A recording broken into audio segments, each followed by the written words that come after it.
Hello बच्चों, आज हम कैश फ्लो चैप्टर की कुछ इलस्ट्रेशन देखने वाले हैं। देखते हैं बच्चों इस इलस्ट्रेशन में क्या बोला है। तो ड्रीम्स कन्वर्ज लिमिटेड एक कंपनी है जिसकी हमें बैलेंस शीट दे रखी है 2023 की और 2022 की। इसके बेसिस पे हमें cash from operating activities calculate करना है। देखते हैं बच्चों, सबसे पहले हमारे पास लायबिलिटी साइड के अंडर शेयर होल्डर फंड्स है जिसके अंडर शेयर कैपिटल है और रिजर्व एंड सरप्लस है। नेक्स्ट हमारे पास नॉन करंट लायबिलिटीज है जिसके अंडर लॉन्ग टर्म बोरिंग्स है। उसके बाद करंट लायबिलिटीज है जिसके अंडर ट्रेड पेबल्स है और शॉर्ट टर्म प्रोविजन में प्रोविजन फॉर टैक्स का अमाउंट दे रखा है। नेक्स्ट बच्चों, एसेट साइड में हमारे पास नॉन करंट एसेट्स है जिसके अंडर प्रॉपर्टी प्लांट इक्विपमेंट है और इंटेंजिबल एसेट्स है। उसके बाद नॉन करंट इन्वेस्टमेंट है। करंट एसेट्स में हमारे पास इन्वेंट्री है, ट्रेड रिसीवेबल है और कैश एंड कैश इक्विवेलेंट्स है। उसके बाद हमें नोट टू अकाउंट्स में प्रॉपर्टी प्लांट एंड इक्विपमेंट का नोट दे रखा है जिसमें मशीनरी का हमें बैलेंस बता रखा है और एक्यूमुलेटेड डेप्रिसिएशन का भी हमें बैलेंस बता रखा है, मतलब प्रोविजन फॉर डेप्रिसिएशन का हमें बैलेंस बता रखा है। उसके बाद हमारे पास इक्विपमेंट का भी बैलेंस बता रखा है दोनों ही ईयर्स का। नेक्स्ट हमारे पास सेकंड नोट में इंटेंजिबल एसेट्स का है जिसमें हमारे पास गुडविल का बैलेंस बता रखा है दोनों ही ईयर्स का। और एडिशनल इंफॉर्मेशन में बता रखा है कि मशीनरी जिसकी कॉस्ट 80,000 थी उस पे एक्यूमुलेटेड डेप्रिसिएशन चार्ज करा गया था 20,000 का, उसे बेचा गया है 18,000 रुपीज के लॉस पे। ठीक है बच्चों, तो सबसे पहले हमारे पास फर्स्ट स्टेप क्या होता है, नेट प्रॉफिट बिफोर टैक्स निकालना। तो देखो बच्चों, हमारे पास बैलेंस शीट में दे रखा था ना रिजर्व एंड सरप्लस, और बच्चों नेट प्रॉफिट हम कैसे निकालते हैं, सरप्लस का डिफरेंस निकाल के। तो देखो बच्चों, डिफरेंस निकालने के लिए हमारे पास ओपनिंग बैलेंस दे रखा है 2 लाख और क्लोजिंग बैलेंस दे रखा है 3,50,000। तो बच्चों क्लोजिंग में से हम ओपनिंग वाले को माइनस कर देंगे तो हमारे पास नेट प्रॉफिट आ जाएगा। तो देखो बच्चों, माइनस करने पे हमारे पास नेट प्रॉफिट आ गया 1,50,000। अब बच्चों याद करो हम इसमें क्या क्या ऐड करते थे, अगर हमने कोई भी प्रोविजन फॉर टैक्स क्रिएट करी हो, डिविडेंड पे करा हो या रिजर्व में ट्रांसफर करा हो तो वो सारा अमाउंट हम ऐड कर देते थे। अगर बच्चों यहाँ पे हम क्वेश्चन में देखें तो हमारे पास प्रोविजन फॉर टैक्स दे रखा है, इसका बच्चों एक बार बैलेंस देख लेते हैं। तो देखो बच्चों, हमारे पास ओपनिंग बैलेंस दे रखा है 30,000 और क्लोजिंग बैलेंस दे रखा है 50,000। अब बच्चों याद करो, मैंने बताया था कि जब भी हमारे पास प्रोविजन फॉर टैक्स के दोनों ही बैलेंस दे रखे होंगे तो जो ओपनिंग वाला बैलेंस होगा वो बच्चों हमारा अमाउंट होगा कितना टैक्स पे करा गया, टैक्स पेड हो गया हमारे पास ओपनिंग वाला बैलेंस प्रोविजन फॉर टैक्स का। ठीक है बच्चों, और जो क्लोजिंग बैलेंस होता है प्रोविजन फॉर टैक्स का वो होता है बच्चों कंपनी ने इतने अमाउंट की करंट ईयर के लिए प्रोविजन क्रिएट करी है टैक्स के लिए, है ना बच्चों। तो जो हमारे पास ये 30,000 है ये हो गया बच्चों कि कंपनी ने कितना टैक्स पे करा है। और जो क्लोजिंग वाला बैलेंस है 50,000, इससे बच्चों हमें पता चल गया कि 50,000 की नई प्रोविजन क्रिएट करी गई होगी आने वाले ईयर के लिए प्रोविजन, है ना बच्चों, टैक्स के लिए। तो देखो बच्चों, हमारे पास हमें ऐड कौन सा करना होता है, जो करंट ईयर में प्रोविजन क्रिएट करी गई हो, मतलब 50,000। ठीक है बच्चों, तो 50,000 हम ऐड कर देंगे बिकॉज करंट ईयर में 50,000 रुपीज की प्रोविजन क्रिएट करी गई थी। अब बच्चों प्रोविजन तो हम प्रॉफिट से ही क्रिएट करते हैं ना, तो इसलिए हमने ऐड कर दिया। तो हमारे पास net profit before tax and extraordinary items आ जाएगा 2 लाख रुपीज। ठीक है बच्चों, स्टेप 1 यहाँ पे हमारा कंप्लीट हो जाता है। अब इसके बाद हमें ऑपरेटिंग प्रॉफिट कैलकुलेट करना होता है। वो बच्चों कैसे करते हैं, जब हम नेट प्रॉफिट में नॉन कैश और नॉन ऑपरेटिंग आइटम्स को एडजस्ट कर देते हैं तो हमारे पास ऑपरेटिंग प्रॉफिट आ जाता है ना बच्चों। देखते हैं हमारे पास ऐसी कौन सी आइटम्स है। अब बच्चों देखो, क्वेश्चन में हमारे पास एक्यूमुलेटेड डेप्रिसिएशन दे रखा था, मशीनरी पे इतने तो चार्ज करा गया था, और जो मशीनरी सोल्ड करी गई थी उस पे भी हमें एक्यूमुलेटेड डेप्रिसिएशन बता रखा था। बट बच्चों हमें तो डेप्रिसिएशन का अमाउंट जानना है ना, तो देखो बच्चों डेप्रिसिएशन का अमाउंट निकालने के लिए हमें 2 अकाउंट बनाने पड़ेंगे। सबसे पहले बच्चों मशीनरी अकाउंट बनाना पड़ेगा, फिर उसके बाद प्रोविजन फॉर डेप्रिसिएशन या एक्यूमुलेटेड डेप्रिसिएशन अकाउंट हमें बनाना पड़ेगा। सबसे पहले बच्चों मशीनरी अकाउंट बनाते हैं हम। देखो जिसमें बच्चों हमारे पास ओपनिंग बैलेंस दे रखा है 2 लाख और क्लोजिंग बैलेंस दे रखा है 2,80,000। तो सबसे पहले बच्चों बैलेंस लिख देते हैं ओपनिंग और क्लोजिंग वाले। तो हमारे पास मशीनरी अकाउंट की डेबिट साइड में आ जाएगा ओपनिंग बैलेंस 2 लाख और क्लोजिंग बैलेंस आ जाएगा 2,80,000। अब बच्चों देखो हमारे पास एडिशनल इंफॉर्मेशन में क्या दे रखा था कि मशीनरी जिसकी कॉस्ट 80,000 रुपीज थी उस पे एक्यूमुलेटेड डेप्रिसिएशन चार्ज करा गया था 20,000 रुपीज का। तो सबसे पहले बच्चों ये जो हमारे पास प्रोविजन फॉर डेप्रिसिएशन में अमाउंट होगा 20,000 इस वाली मशीनरी पे, उसे बच्चों हम ट्रांसफर कर देते हैं, मतलब बच्चों इस वाली मशीनरी पे चार्ज कर देते हैं। तो मशीनरी अकाउंट के बच्चों डेबिट साइड में आ जाएगा बाय एक्यूमुलेटेड डेप्रिसिएशन अकाउंट 20,000 का हमने इस पे डेप्रिसिएशन अभी तक चार्ज करा। ठीक है बच्चों, आगे पढ़ते हैं। तो आगे बच्चों हमें बता रखा था कि उस मशीनरी को 18,000 रुपीज के लॉस पे सोल्ड करा गया। अब बच्चों यहाँ पे देखो हमें सेल वैल्यू नहीं बता रखी, हमें ये बता रखा है कि 18,000 रुपीज के लॉस पे उस मशीनरी को बेचा गया। तो सबसे पहले तो देखो बच्चों हमें लॉस लिखना पड़ेगा ना। जब भी मशीनरी को सेल करके हमें लॉस होता है तो मशीनरी अकाउंट की क्रेडिट साइड में आता है। तो by loss on sale of machinery account, machinery को सेल करने पे हमें 18,000 रुपीज का लॉस हुआ। अब देखो बच्चों हमारे पास सेल वैल्यू कैसे कैलकुलेट करेंगे, तो हमें पता है 80,000 की थी हमारी टोटल मशीनरी, उसमें से बच्चों हमने 20,000 का डेप्रिसिएशन उस पे चार्ज कर दिया था। तो बच्चों हमारे पास बुक वैल्यू कितनी बच गई 60,000 पे बच्चों वो सेल होने चाहिए थे। अब हमें क्वेश्चन में बता रखा है कि उसे 18,000 के लॉस पे सेल करा गया है। तो बच्चों 18,000 लॉस के भी हम माइनस कर देंगे, तो 60,000 में से 18,000 हमने माइनस कर दिया, तो बच्चों हमारे पास आंसर आ गया 42,000। तो ये होगी बच्चों उस मशीनरी की सेल वैल्यू। तो by bank account machinery account की क्रेडिट साइड में आ जाएगा। 42,000 में हमने उस मशीनरी को बेचा होगा। ठीक है बच्चों, एक बार वापस देख लो, 80,000 की टोटल मशीनरी थी, उसमें से 20,000 के हमने डेप्रिसिएशन चार्ज कर लिया, 18,000 का हमें लॉस हो गया, तो जो बैलेंस अमाउंट बच गया उतने की हमने उसे सेल करा होगा।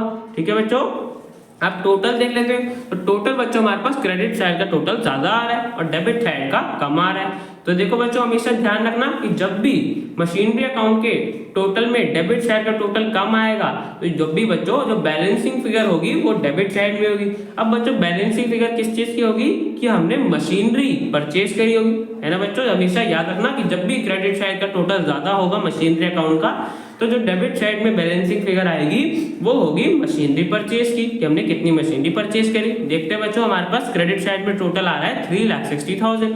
इसमें से बच्चों हमने ओपनिंग वाला 2 लाख का माइनस कर दिया, तो तब भी हमारे पास 1,60,000 की बैलेंसिंग अमाउंट बच रहा है। और बच्चों मैंने भी बताया कि बैलेंसिंग अमाउंट किसका होगा, जो हमने मशीनरी नई परचेज करी होगी। तो बच्चों to bank account purchases balancing figure में आ जाएगा, 1,60,000 की हमने मशीनरी परचेज करी होगी। ठीक है बच्चों, तो यहाँ पे हमारा मशीनरी अकाउंट कंप्लीट हो गया। अब इसके बाद बच्चों हमें एक्यूमुलेटेड डेप्रिसिएशन अकाउंट बनाना है। तो सबसे पहले बच्चों उसका बैलेंस देख लेते हैं। बैलेंस देखो बच्चों हमारे पास ओपनिंग ईयर का दे रखा था 80,000 और क्लोजिंग का दे रखा था 1 लाख। तो सबसे पहले बैलेंस लिख लेंगे। एक्यूमुलेटेड डेप्रिसिएशन बच्चों हमारे पास ओपनिंग बैलेंस किस साइड आएगा, क्रेडिट साइड 80,000 आ गया, और क्लोजिंग बैलेंस डेबिट साइड में टू बैलेंस ईडी 1 लाख आ गया। अब बच्चों देखो जो हमने मशीनरी बेची थी उस पे कितने की डेप्रिसिएशन चार्ज करी थी 20,000 की, तो वो हमने मशीनरी अकाउंट में लिखा था। एक्यूमुलेटेड डेप्रिसिएशन अकाउंट में भी लिख देंगे, टू मशीनरी अकाउंट 20,000 की डेप्रिसिएशन हमने उस पे चार्ज करी थी। अब बच्चों टोटल देखेंगे तो हमारे पास डेबिट साइड का टोटल ज्यादा आ रहा है और क्रेडिट साइड का कम आ रहा है। तो यहाँ पे बच्चों हमारे पास बैलेंसिंग फिगर क्रेडिट साइड में बचेगी। और बच्चों एक बैलेंसिंग अमाउंट होगा, ये कौन सा अमाउंट होगा, डेप्रिसिएशन का। बिकॉज बच्चों प्रोविजन फॉर डेप अकाउंट में हमारे पास क्रेडिट साइड में ही आता है ना डेप्रिसिएशन। तो देखो बच्चों टोटल आ रहा है 1,20,000, उसमें से 80,000 हमारे पास ओपनिंग बैलेंस था, तो हमारे पास बैलेंसिंग अमाउंट आ रहा है 40,000। ये अमाउंट होगा बच्चों डेप्रिसिएशन का।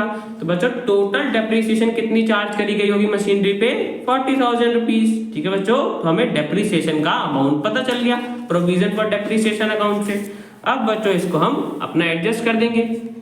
तो याद करो बच्चों डेप्रिसिएशन तो एक टाइप का नॉन कैश एक्सपेंस है ना, और सारे नॉन कैश एक्सपेंस को हम ऐड कर देते हैं। तो बच्चों डेप्रिसिएशन को भी हमें ऐड करना पड़ेगा, 40,000 का ऐड कर दिया।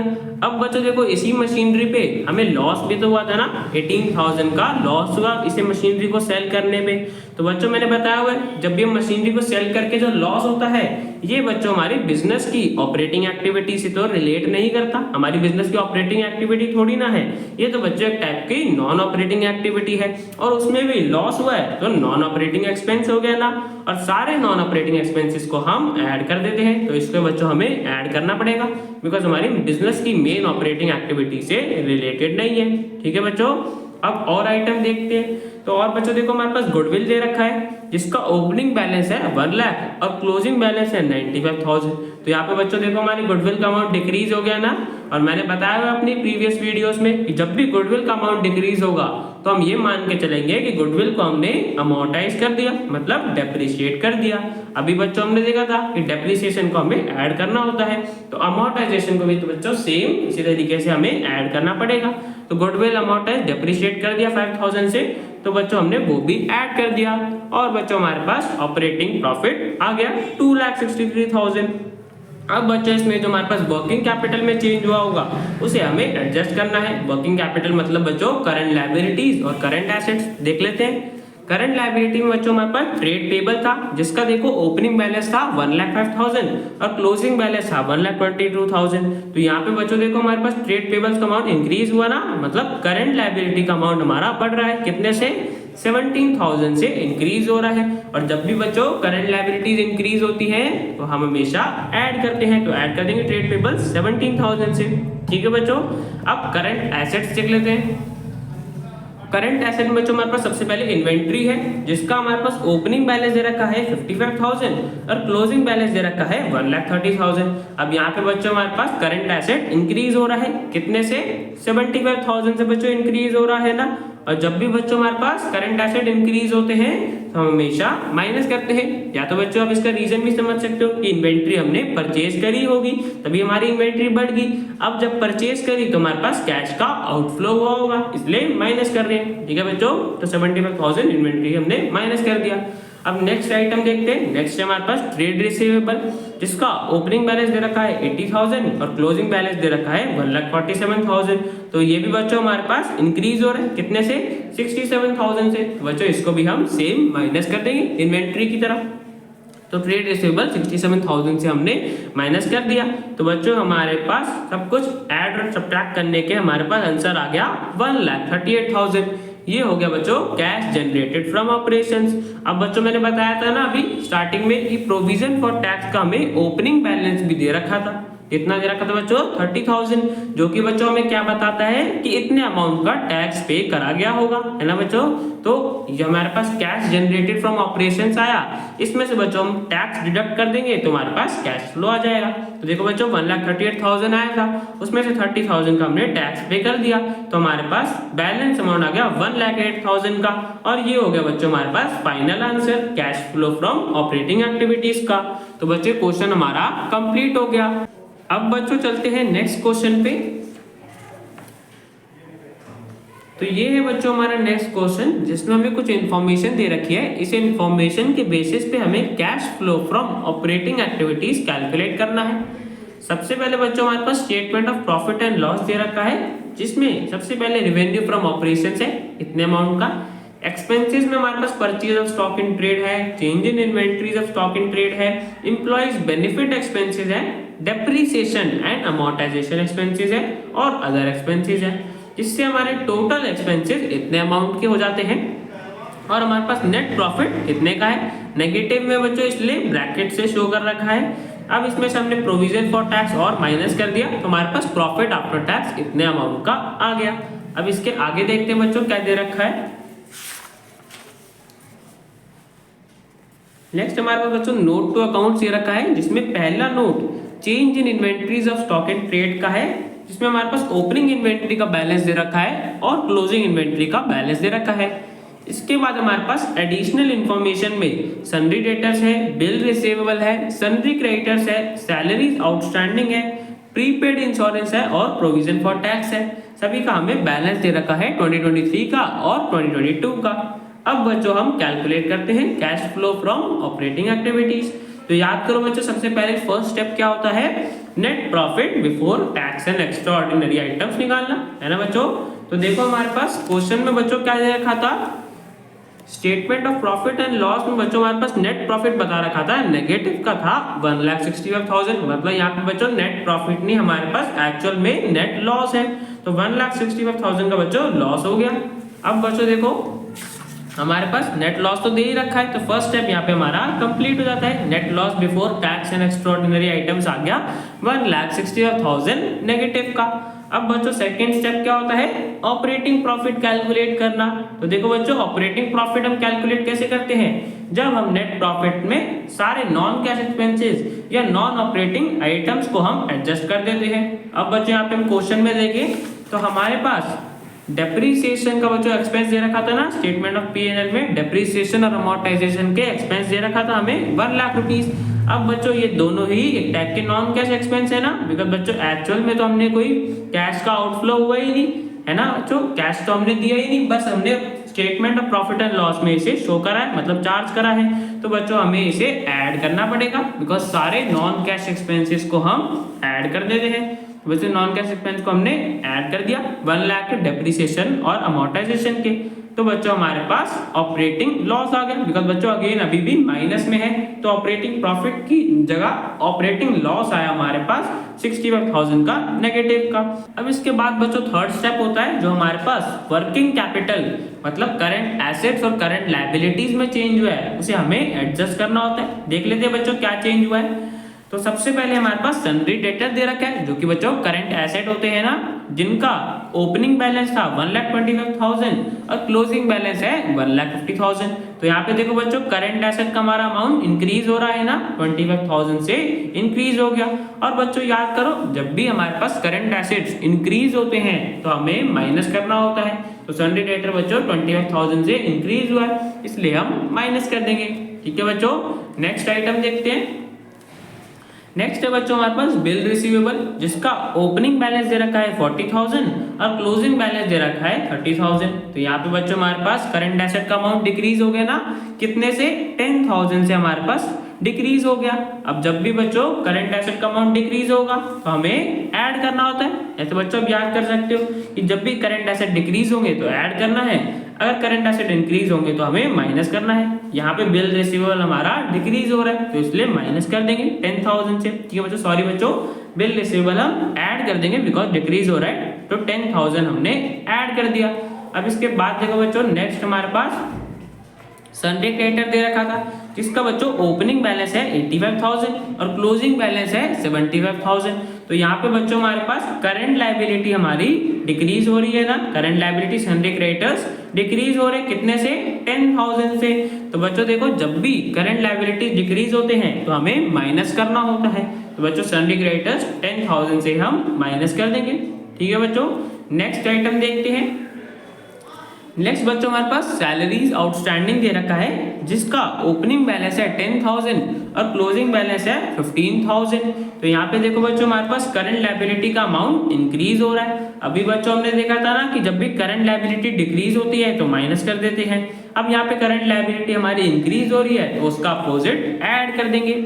तो बच्चों आउटस्टैंडिंग सैलरीज इंक्रीज हो रही थी 5,000 से, तो हमने ऐड कर दिया, बिकॉज जब भी करंट लायबिलिटी इंक्रीज होती है तो ऐड करते हैं और डिक्रीज होती है तो माइनस करते हैं। ठीक है बच्चों, अब नेक्स्ट आइटम देखते हैं बच्चों। नेक्स्ट है हमारे पास प्रीपेड इंश्योरेंस, जो कि बच्चों करंट एसेट होता है ना, जिसका हमें ओपनिंग बैलेंस दे रखा है 25,000 और क्लोजिंग बैलेंस दे रखा है 27,500। तो यहाँ पे बच्चों हमारा करंट एसेट का अमाउंट इंक्रीज हो गया, और जब भी बच्चों इंक्रीज होता है तो माइनस करते हैं। तो बच्चों माइनस कर देंगे, प्रीपेड इंश्योरेंस 2500 रुपीज से इंक्रीज हुआ था, हमने माइनस कर दिया। अब बच्चों जितना भी हमें ऐड करना था और सब्ट्रैक्ट करना था वो कर देंगे। तो बच्चों हमारे पास माइनस में अभी भी आंसर आ रहा है, इसका मतलब कैश यूज्ड इन ऑपरेशंस हो गया बिफोर टैक्स। माइनस में आता है जब भी बच्चों तो हमारे पास कैश यूज्ड इन ऑपरेशंस आता है। अगर बच्चों पॉजिटिव में आता है तो हमारे पास कैश फ्लो का आंसर आता है। यहाँ पे हमारे पास कितना आंसर आ रहा है 1,12,500 नेगेटिव का, इसलिए cash used in operations before tax है। अब बच्चों देखो ध्यान से समझना, हमारे पास प्रोविजन फॉर टैक्स का दोनों ही ओपनिंग और क्लोजिंग बैलेंस दोनों ही दे रखे हैं। बट बच्चों देखो हमारे पास क्वेश्चन में statement of profit and loss में बच्चों देखो प्रोविजन फॉर टैक्स का अमाउंट भी बता रखा था, मतलब सिंपल वर्ड्स में टैक्स अमाउंट इतना था, 50,000 का टैक्स पे करा गया या प्रॉफिट एंड लॉस में इतने का टैक्स चार्ज करा गया था। अब बच्चों देखो ध्यान रखना, जब भी हमारे पास अगर क्वेश्चन में सिर्फ ओपनिंग या क्लोजिंग बैलेंस दे रखा हो प्रोविजन फॉर टैक्स का, तो बच्चों नॉर्मली जो हमारे पास ओपनिंग बैलेंस होता है उसको बच्चों हम टैक्स पेड मानते हैं, और जो क्लोजिंग बैलेंस होता है उसको बच्चों हम करंट ईयर की प्रोविजन मानते हैं। बट बच्चों इस क्वेश्चन में हमारे पास बैलेंसेस के साथ साथ जो प्रॉफिट एंड लॉस में टैक्स का अमाउंट रिकॉर्ड करा गया है वो भी दे रखा है, मतलब 3 चीजें दे रखी है। तो बच्चों इसके लिए हमें प्रोविजन फॉर टैक्स अकाउंट बनाना पड़ेगा, तभी बच्चों हमें पता चल पाएगा कि कितने अमाउंट का टैक्स पे करा गया होगा। बनाते हैं। सबसे पहले देखो बच्चों, हमारे पास ओपनिंग बैलेंस कितना था प्रोविजन फॉर टैक्स का 15,000, अब क्लोजिंग बैलेंस है 10,000। तो देखो बच्चों सबसे पहले बैलेंस देख लेते हैं। प्रोविजन फॉर टैक्स अकाउंट का ओपनिंग बैलेंस था 15,000, तो वो लिख दिया, क्रेडिट साइड में आ जाएगा। और प्रोविजन फॉर टैक्स का जो डेबिट बैलेंस था 10,000, वो बच्चों प्रोविजन फॉर टैक्स की डेबिट साइड में आ जाएगा, क्लोजिंग बैलेंस। अब बच्चों देखो हमारे पास स्टेटमेंट ऑफ P&L में कितना दे रखा था, 50,000 का टैक्स चार्ज करा गया था, मतलब P&L में 50,000 का रिकॉर्ड करा गया था। तो बच्चों अभी हम रिकॉर्ड कर लेंगे इसे प्रोविजन फॉर टैक्स अकाउंट में। तो देखो बच्चों प्रोविजन फॉर टैक्स अकाउंट में हम कितना अमाउंट करेंगे, 50,000 से क्रेडिट कर देंगे, बिकॉज स्टेटमेंट ऑफ P&L में हमने कितना अमाउंट का टैक्स दिखाया है, 50,000 का, इतने अमाउंट का हमने अपने P&L में दिखाया। अब बच्चों हम टोटल देखेंगे तो हमारे पास क्रेडिट साइड का टोटल ज्यादा आ रहा है, डेबिट साइड का कम आ रहा है। अब बच्चों कम किस लिए आ रहा है, बिकॉज हमारे पास बैलेंसिंग फिगर बचेगी डेबिट साइड में, जो कि बच्चों हमें बताएगी कितने अमाउंट का टैक्स पे करा गया होगा, वो निकाल लेते बच्चों। क्रेडिट साइड का टोटल हमारे पास 65,000 आ रहा है और डेबिट साइड का टोटल बच्चों हमारे पास सिर्फ 10,000 है, तो हमारे पास 55,000 का बैलेंसिंग अमाउंट बच रहा है। और बच्चे 55,000 क्या है, जितने का हमने टैक्स पे करा होगा। तो बच्चों टू बैंक अकाउंट इतने अमाउंट का हमने टैक्स पे करा होगा। तो बच्चों हमें ये पता चल गया प्रोविजन फॉर टैक्स अकाउंट से। ठीक है बच्चों, एक बार वापस देख लो, जब भी हमारे पास प्रोविजन फॉर टैक्स के ओपनिंग और क्लोजिंग बैलेंस के साथ और कोई भी इंफॉर्मेशन दे रखी होगी, जैसे P&L में अभी हमने देखा प्रोविजन फॉर टैक्स का अमाउंट बता रखा था, तो बच्चों हमें अलग से प्रोविजन फॉर टैक्स अकाउंट बनाना पड़ेगा टैक्स पेड का अमाउंट निकालने के लिए। ठीक है बच्चों, यहाँ पे हमने देखो क्या करा, सबसे पहले हमने ओपनिंग और क्लोजिंग बैलेंस लिख दिया। ये ओपनिंग वाला था क्रेडिट साइड में आ गया और क्लोजिंग वाला डेबिट साइड में आ गया। अब इसके बाद बच्चों जो हमारे पास statement of profit and loss में टैक्स प्रोवाइड करा गया था 50,000 का, वो हमारे पास क्रेडिट साइड में आ गया और जितने का हमने टैक्स पे करा वो बैलेंसिंग फिगर के हेल्प से हमने निकाल लिया 55,000। ठीक है बच्चों, तो यहाँ पे हमें पता चल गया 55,000 का टैक्स पे करा गया था। तो बच्चों हम माइनस कर देंगे, मतलब हमारे पास ऐड होके बच्चों आंसर आ जाएगा 1,67,500। तो बच्चों हमें क्या पता चल गया कि ऑपरेटिंग एक्टिविटीज में इतना कैश यूज हुआ है। ठीक है बच्चों, यहाँ पे कैश फ्लो नहीं होगा बिकॉज नेगेटिव में आंसर आ रहा है, तो cash used in operating activities हमारे पास आंसर आ गया 1,67,500। तो बच्चों क्वेश्चन हमारा कंप्लीट हो गया। अब बच्चों मिलते हैं नेक्स्ट वीडियो में।